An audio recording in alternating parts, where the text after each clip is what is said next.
चाय पे चर्चा ही है, इसलिए चाय पे चर्चा पे आप सब लोग उपस्थित हुए हो। मैं आपका हार्दिक अभिनंदन और स्वागत करता हूँ सभी साथियों का, क्योंकि आप पूरी रेवाड़ी के बारे में भली भांति परिचित हैं। रेवाड़ी आप सबकी है और सबकी है तो सबकी जिम्मेवारियाँ भी रेवाड़ी के प्रति हैं, इसलिए कोई बहुत बड़े मुद्दे नहीं हैं। लेकिन अभी मानसून सत्र खत्म हुआ है और मानसून सत्र के बाद ही आपने देखा कल ही आदरणीय मुख्यमंत्री नायब सैनी जी ने कल एक महत्वपूर्ण घोषणा की है, जो हमारा संकल्प पत्र में वादा था, एक लाडो लक्ष्मी योजना।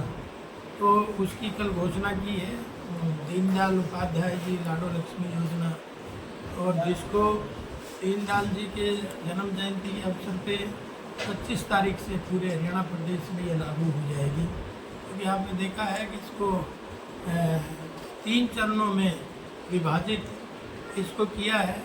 नंबर 1 तो 1 लाख की इनकम वाली बहनों को हम सबसे पहले उनको कवर करेंगे, उसके बाद 1,80,000 की इनकम ग्रुप को उन बहनों को कवर करेंगे। उसके बाद तीसरा चरण होगा तो 3 लाख तक के आय के सभी बहनों को उसमें कवर करेंगे। तो निरंतर आदरणीय मुख्यमंत्री जी घोषणा जो हमने चुनाव के समय की थी उन पे लगातार फोकस है। समाज के लिए, हरियाणा वासियों के लिए वेलफेयर का काम निरंतर जारी है।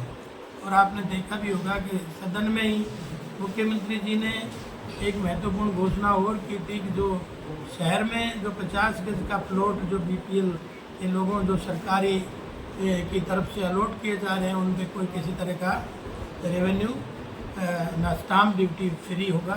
उसी के साथ साथ 100 गज के प्लॉट जो देहात में ग्रामीण अंचल में है उनके भी स्टाम्प ड्यूटी फ्री होगी। तो एक महत्वपूर्ण निर्णय रोज़ कोई न कोई आदरणीय मुख्यमंत्री जी ले रहे हैं। तो मैं चाहता हूँ कि ये आपके माध्यम से ये सब मैसेज आखिरी व्यक्ति तक जाना चाहिए, क्योंकि आपको पता है कि सबसे महत्वपूर्ण मुद्दा हमारा अंतिम व्यक्ति का उदय, यानी अंत्योदय। अंत्योदय तभी है जब हम इन सारे सबको कवर करते हुए आगे निरंतर हरियाणा सरकार बढ़ रही है। और इसी के साथ साथ आपने देखा होगा कि पिछली बार भी बजट सत्र में कुछ चीज़ों पे फोकस रेवाड़ी के लिए डाला गया था। उन सब चीज़ों पे भी बारी बारी से वर्किंग अभी चल रही है। और पिछली बार भी मैं 10 बार मुझे रेवाड़ी विधानसभा और दक्षिणी हरियाणा के मुद्दों पे 10 बार बोलने का अवसर बजट सत्र में मिला। और 35 मांगों पे हमने उस समय भी क्षेत्र की उठाने का काम किया। ठीक उसी तरह से आप देखेंगे इस बार भी 3 दिन तक सदन चला और 3 दिन में 3 बार बोलने का मुझे, चाहे भले ही 3-3 मिनट के लिए मिला हो, लेकिन उन 3-3 मिनट में जो रेवाड़ी की मुख्य समस्याएं थी उन पे फोकस करने का काम किया। जैसे मसानी बैराज में आप देख रहे होंगे सारा शहर का पानी, उधर धारूहेड़ा का गंदा पानी, उधर केमिकल युक्त पानी सारा मसानी बैराज में इकट्ठा हो रहा है। और उसकी वजह से वहाँ के 15 गांव जो है वो डिस्टर्ब हैं, तो उनको भी निजात मिले, इसलिए सरकार का मैं धन्यवाद करता हूँ। उसके लिए इरिगेशन डिपार्टमेंट ने 219 करोड़ की परियोजनाओं को जो है योजना बनाने का जो काम किया है। और आने वाले समय में उसका बजट भी प्रोविजन हो जाएगा, क्योंकि नाबार्ड को वो फाइल हमारी गई है। तो 219 करोड़ रुपए, ताकि ये 15 गांव जो दूषित पानी की वजह से आज जीना दूभर हो रहा है उसको निजात मिलेगी। ये मैंने 6 महीने पहले भी बजट सत्र में भी उठाया था और दोबारा से इस मांग को उठाया है। तीसरा एक महत्वपूर्ण मुद्दा ये भी था कि जैसे हमारी सरकार ने, आपने देखा बैकवर्ड क्लास को जो था वो क्रीमी लेयर जो 6 से 8 करने का काम किया था। और उसमें ना एग्रीकल्चर इनकम थी ना सैलरी इंक्लूड थी। प्योर और प्योर 8 लाख रुपए क्रीमी लेयर घोषित की थी। और उसी के साथ साथ आपने देखा नगर परिषद, जिला पंचायत और आपके सभी पंचायतों में 8% क्लास ए के लिए और 5% क्लास बी के लिए पिछड़ा वर्ग को पंचायतों में हिस्सेदारी मिली।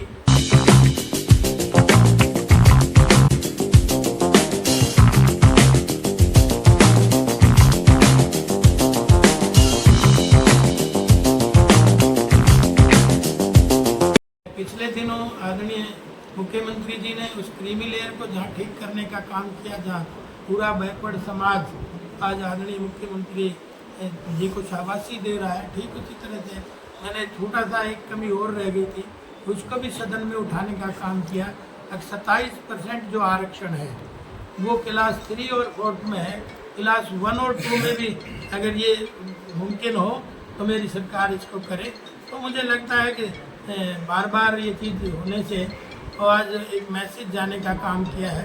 ठीक इसी तरह से आदरणीय मोदी जी ने भी बैकवर्ड आयोग जहाँ गठित किया, वही हमारी सरकार ने प्रदेश में भी आयोग का गठन किया, जैसे अनुसूचित आयोग है उसी तरह से पिछड़ा आयोग घोषित करने का काम किया।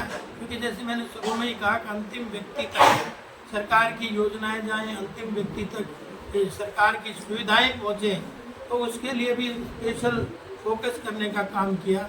और आपने देखा कि भाई हमने कॉलेज की भी जहाँ क्योंकि लंबित पड़ा है, अभी हमारी 8 एकड़ ज़मीन जो है 8.5 एकड़ निशाना में हमारी हो गई है, नक्शा अप्रूवल होने गया है। तो जल्दी हम चाहते हैं कि भाई जो पेंडिंग था वो भी जल्दी से इसका हो जाए। और साथ में नगर परिषद की भी बात अगर हम करें तो नगर परिषद में भी मेरा क्वेश्चन लगा था सदन में, तो नगर परिषद में हमने मांग उठाई थी कि इसको नगर निगम बनाया जाए। लेकिन ये तो आपको पता ही है कि जनसंख्या जो है 2011 का सेंसेक्स अभी तक चल रहा है और अभी 1 साल में ये अगला सेंसेक्स कंप्लीट हो जाएगा। तो मुझे उम्मीद है कि आने वाले समय में हमारी जनसंख्या का आंकड़ा पार हो जाएगा, हम उस पर कामयाबी पा लेंगे। वैसे तो हैं, लेकिन क्या है कि जब तक काउंटिंग नहीं हो तब तक वो मानी नहीं जाती। इसलिए हम ये चाहते हैं कि आने वाले सेंसस पे भी 3 लाख की जनसंख्या हो जाए, ताकि ये नगर निगम का हमारा जो सपना है उससे देखिए कोई कुछ भी कहे, लेकिन मेरा ये मानना है अगर नगर निगम होती है तो रेवाड़ी का ओरा बढ़ता है, रेवाड़ी की और लोग पहचान बनती है। जैसे रेवाड़ी रेलवे स्टेशन है, कहते हैं एशिया का सबसे पहले जहाँ चारों तरफ ट्रेनें निकलती है, तो उसका नाम है।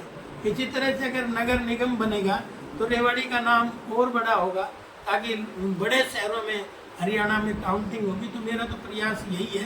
कुछ लोग कहते हैं कि हमने सदन में प्रस्ताव पास नहीं करा, लेकिन उनसे नहीं, ये तो जैसे मानेसर में तो निगम भी नहीं था, नगर पालिका भी नहीं थी, वहाँ कौन प्रस्ताव पास करने वाला था, वहाँ बन गई थी। तो हम ये चाहते हैं कि ये भी बने, और मुझे लगता है कि अब हमारी सरकार पॉजिटिव माहौल है और आने वाले समय में इसको भी अमली जामा आदरणीय मुख्यमंत्री जी पहनाएंगे। ठीक इसी तरह से चाहे वो हमारा हादसा का स्कूल का लो लाइन एरिया था, आपने देखा हर साल उसमें पानी भर जाता है, बिल्डिंग भी डैमेज है, उसकी भी हमने बात करी है। करतारपुर जो इस्तमुरार है जिसकी बिल्डिंग पेंडिंग बीच में छूट गई क्योंकि वहाँ के ठेकेदार चले गए, उसकी वजह से आज बीच में छुट्टी हुई है, उसकी भी हमने बात करी है। इसी तरह से बुढ़ानी का भी बिल्डिंग अदर में हमारी है, उसकी भी हमने बात करी है। ठीक इसी तरह से आप देखेंगे कि भाई वैसे तो मुख्यमंत्री घोषणा कर जा चुके अगर डिस्ट्रिक्ट लाइब्रेरी हो, लेकिन उसका भी मुद्दा हमने उठाने का काम किया है। इसी के साथ साथ महिला हॉस्टल हो, वो भी मुख्यमंत्री जी जब 15 जून को आए थे तो उसको करके गए थे, वो भी बने। एक ऑडिटोरियम रेवाड़ी में बने, उसकी भी हमने मांग उठाई है। उसी तरह से सैनिक सदन, क्योंकि ये सैनिक बाहुल क्षेत्र है, सैनिक सदन बने, उसकी भी हमने निरंतर मांग उठाई है और उसमें तो काम चल भी रहा है, लेकिन जब तक धरातल में चीज़ उतर नहीं जाती जब तक, तो उनमें उसी के साथ साथ आप देखेंगे कृषि सदन की भी हमने मांग उठाई।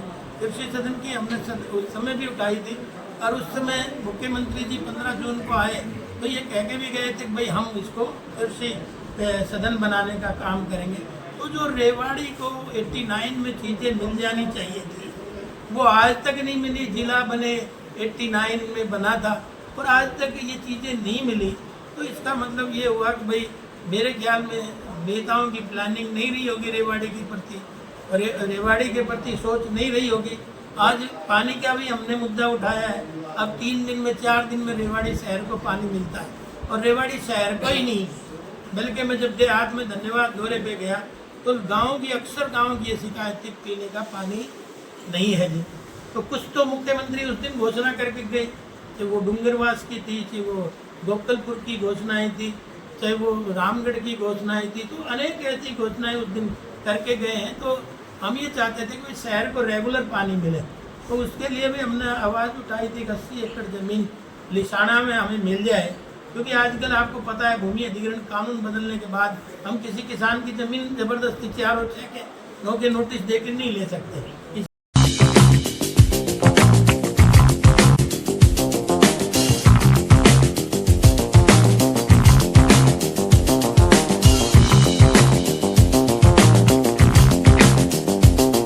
डाल ली गई है, अब आगे चल के उसकी सेटलमेंट कितने दिन में होती है वो भी मैंने सरकार के उसमें रखी है। ऐसी अनेक योजनाएं थी जो रेवाड़ी को चाहिए थी, और इसके साथ साथ आपने देखा कि जब से मेरे को बने 10 महीने हुए, लेकिन लगातार कोई न कोई काम जरूर रेवाड़ी में हो रहा है। चाहे वो दिवाली के दिन आप लाइटों की बात करें, चाहे सड़कों के गड्ढों की बात करें, और सड़कों की भी मैंने बार बार हैमरिंग करी है। आज शहर की तस्वीर बदलते हुए आपको नज़र आएगी। अगर सैन चौक से लेके झज्जर चौक तक, और गोकल गेट से लेके अपना रेलवे चौक तक, और सब्जी मंडी से लेके 12 हजारी तक, जो बार बार हैमरिंग हो रही थी पिछले 7-8 महीने से मैं उसमें परेशान था। बार बार कभी चिट्ठी लिख रहे थे, अगर चिट्ठी का भी रिकॉर्ड आपने देखना हो तो जब से मैं आया हूँ निरंतर, क्योंकि हमारी जब भी हमारा कोर्सपोंडेंस होता है तो वो डेटेड वाइज होता है, तो उसमें ये ठीक बात है राव साहब ने उसमें करी, लेकिन वो टाइलों का उन्होंने शिलान्यास करा था, लेकिन शहर नहीं चाह रहा था कि वो टाइलों का बने। सीसी का उनका डिमांड थी, इसी तरह से ब्रास मार्केट की भी सीसी की डिमांड थी, तो वो सब करने में उसमें बहुत समय लगा, और आज 53 करोड़ के काम लगभग शहर में चल रहे हैं। लेकिन मुझे कई बार ये तकलीफ भी होती है कि जो रोडियाँ महीने 2 महीने में निकल जाती है नए रोडों की, तो मैं चाहता हूँ बाजार के लोगों से ये रोड स्मूथ बने, क्योंकि शहर का रोड बनेगा, अंदर का रोड बनेगा, तो सबकी जिम्मेवारी है। तो बनते वक्त भी ध्यान रखें, जब रोड ही निकले जब तो सबका ध्यान आता है, लेकिन बनते वक्त भी उसका ध्यान रखें, क्योंकि हर व्यक्ति की जवाबदेही हो, हर व्यक्ति सहयोग करे, जन समर्थन जन भागीदारी के बिना ये सब चीज़ ना हो, क्योंकि शहर का बार बार तो बनता नहीं, लेकिन उसको अच्छे से सभी दुकानदार भाइयों से, सभी व्यापारी भाइयों से, सभी रेवाड़ी के नागरिकों से मैं आग्रह करूँगा अब उसको ठीक ढंग से बनवाने का हमारा सहयोग भी करें, ताकि उसमें कोई रोड ही ना निकले। तो इस तरह से ये सब चीज़ें हो रही हैं, उस पर सब पे बारी बारी से फोकस है, और लोगों को उनके पीछे कितने लोगों की मेहनत छुपी होती है काम कराने में, कैसे कैसे काम आगे बढ़ते हैं, लेकिन होड़ लग जाती है होने के बाद। होड़ किस तरह की, क्रेडिट किसको मिले, हम क्रेडिट लेने नहीं आए, लेकिन हम रेवाड़ी के विकास के लिए आए हैं, वो हम लगातार हर उसमें हम काम कर रहे हैं। और बाकी आपका कोई तो इधर से का टेंडर हो गया है, 1 बार 2 बार टेंडर हुआ है। पहली बार पार्टी नहीं आ पाई थी, क्योंकि जब तक 2-3 पार्टी नहीं आए तो सिग्नल को नहीं दे सकते। दूसरी बार अब फिर उसका टेंडर हो गया है, कोई किसी तरह की उसमें समस्या नहीं है। और आपको तो पता ही है 2-2.5 महीने से बारिश भी है, जैसे मेरा धारवेड़ा का काम शुरू नहीं हुआ, वहाँ तो अलॉट भी काम भी अलॉट हो गया, लेकिन वो लो लाइन एरिया की वजह से इतना पानी रोज भर जाता है। तो पहले उनमें थोड़ा सा प्राकृतिक खेल के सामने तो हर आदमी झुकता है, तो इसमें दोनों बस स्टैंड बनेंगे, उसकी चिंता करने की जरूरत नहीं। आने वाले 1 महीने के अंदर अंदर हम दोनों को स्टार्ट करवा देंगे। एक बड़ी चर्चा का विषय बना हुआ है 2 दिन से, अभय चौटाला ने एक बयान दिया है, विपक्ष के खिलाफ बयान देने लगा है। उन्होंने कहा कि कांग्रेस की हार का कारण हुड्डा है, क्योंकि हुड्डा ने भाजपा का साथ दिया। देखिए, कोई हार जीत का कारण नहीं है, जीत है तो भी हरियाणा की जनता की तरफ से है, हार है तो भी हरियाणा की जनता की तरफ से है। ये तो सब खेल एक दूसरे पे लाछन लगाते रहेंगे। जब प्रदेश की जनता का मन है सरकार में तो वो बैठे, विधायक जी, लाडो योजना है जो अभी चलाई है, इसमें जो डॉक्यूमेंट देने हैं जिसके लिए वो पात्र होंगे जो देने हैं, उसमें एक चीज़ और है, विवाहिता और मैरिज सर्टिफिकेट। अब जिनकी 30-30 साल शादी हो गई उस समय उसमें मैरिज सर्टिफिकेट नहीं था, तो इसमें क्या संशोधन की गुंजाइश? वो देखिए टेक्निकल चीज़ें हैं, उनको समय समय पर दुरुस्त किया जाएगा, उसमें कोई घबराने की बात नहीं है। समय समय पे बहुत सारी चीज़ें होंगी वो तो इसलिए, और मैं आप सबका भी धन्यवाद इसलिए भी करता हूँ, अगर सफाई अभियान हमने आज 45 वीक पहले चलाया था, आज वो रंग लाने लगा है। आप सबकी कोशिशों से, आप सब लोगों की मेहनत की वजह से, रेवाड़ी की जनता की मेहनत की वजह से, आई लव रेवाड़ी की टीम की वजह से आज सब प्रशासन और जनता एक साथ मिलके आपने सड़कों पे नज़र आ रही है। ये परिवर्तन ही है, ये ऐतिहासिक निर्णय आदरणीय नायब सैनी जी का है। अब उन्होंने सबको स्वच्छता के ऊपर लगाया। ड्रीम तो ये पहले ही महात्मा गांधी का, आदरणीय मोदी जी का था, लेकिन उसको साकार करने के लिए आदरणीय नायब सिंह सैनी जी लगे हुए हैं। और ये जो रेवाड़ी की गूंज है, ये जो रेवाड़ी की गूंज है, इससे आपने देखा इसका मैसेज रेवाड़ी में गया हो कि नहीं गया हो, मैं उसका प्रमाण नहीं देता, उसका प्रमाण तो आप देंगे, लेकिन ये जरूर है पूरे हरियाणा प्रदेश में इसका मैसेज गया, और पूरा हरियाणा प्रदेश के साथ साथ पूरे देश में इसका मैसेज गया आपके सफाई अभियान का, आई लव रेवाड़ी की टीम का। क्योंकि आपने देखा भी होगा पिछले दिनों हमने सभी प्रदेशों से यूएलबी की टीम मिला के एक सेमिनार भी सरकार ने कराया था, ताकि वो कहीं ना कहीं से मैसेज जा रहा था। और लगातार सफाई सबको चाहिए, क्योंकि सफाई होगी तो हम, वो कहते हैं ना, बीमारियों का जीरो इंश्योरेंस है, तो सफाई रखेंगे तो बीमारियां भी कम होंगी। अब तो मौसम भी ऐसा ही है, आप देख रहे होंगे, तो लगातार अब सब सड़कों पे है सफाई।